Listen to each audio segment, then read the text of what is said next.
seorang makeup artis dipaksa dandanin orang yang sudah meninggal sampai dia kaget banget harus dandanin wanita ini.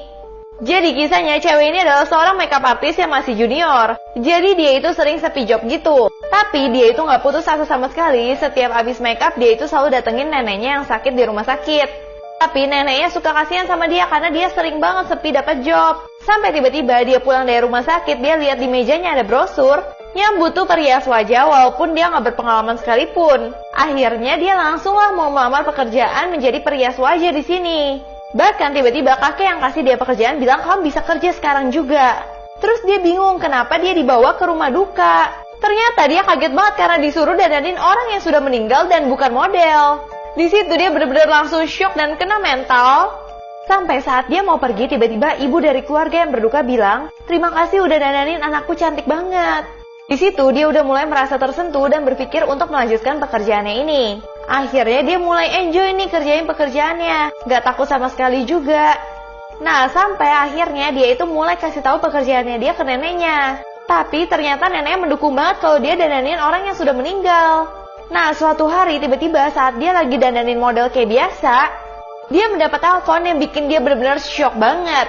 Ternyata teleponnya adalah dia harus dandanin neneknya yang sudah meninggal. Di situ dia benar-benar sedih banget karena dia cuma punya keluarga tuh neneknya doang. Dan bahkan dia tuh gak kuat harus dandanin neneknya sendiri. Tapi dia kuatin diri karena dia harus dandanin neneknya untuk terakhir kalinya. Dan bahkan dia mencoba mengikhlaskan neneknya dan yakin kalau neneknya pasti akan bahagia.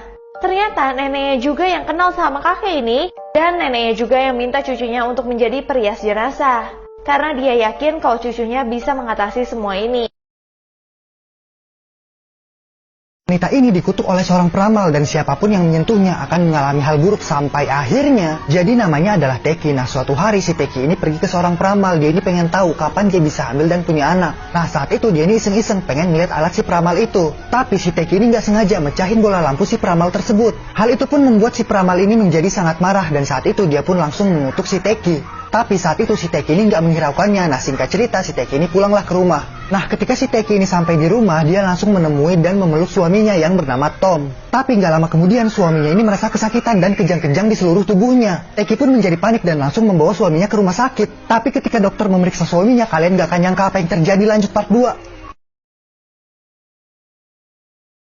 Part 2, wanita ini dikutuk oleh seorang peramal, tapi ternyata setelah Teki membawa suaminya ke rumah sakit, kata dokter nyawa suaminya ini nggak bisa tertolong lagi. Semua itu dikarenakan oleh tubuh Teki yang beracun. Untuk meyakinkan Teki, dokter pun memperlihatkan darahnya. Dan saat itulah Teki baru sadar kalau itu mungkin adalah kutukan dari si peramal tersebut. Sejak saat itu, Teki merasa bersalah dan selalu dihantui oleh bayangan suaminya. Hingga keesokan harinya, dia pun mencoba untuk melaporkan dirinya ke polisi. Dan dia bilang ke polisi kalau dialah penyebab kematian suaminya. Polisi pun mulai menginterogasi Teki, tapi dari hasilnya Teki ini dinyatakan tidak bersalah. Meskipun begitu, Teki ini tetap takut untuk menyentuh orang-orang di sekitarnya. Ketika salah satu polisi ingin menolongnya ketika dia terpeleset, dia ini malah marah-marah. Nah, ketika dia sampai di rumah, dia nggak sengaja nih nemuin HP suaminya. Dan ketika dicek, dia nemuin ada pesan suaminya dengan perempuan lain. Dan pas dia lihat fotonya, ternyata itu adalah foto seorang peramal yang waktu itu ditemuin. Dia pun yakin kalau suaminya telah berselingkuh dengan peramal itu. Akhirnya dia balik lagi nih ke kantor polisi dan berusaha untuk mencari tahu apa yang sebenarnya terjadi. Si peramal itu pun akhirnya ditangkap dan disuruh untuk menjelasin semuanya. Dan ternyata si peramal ini dan Tommy mencoba untuk menipu si Teki. Saat itu Tommy pun dijebak dan Teki langsung nemuin suaminya. Ternyata suaminya ini ngaku untuk memanipulasi kematiannya supaya dia bisa berselingkuh dengan peramal itu. Dan akhirnya si Tommy pun ditangkap polisi.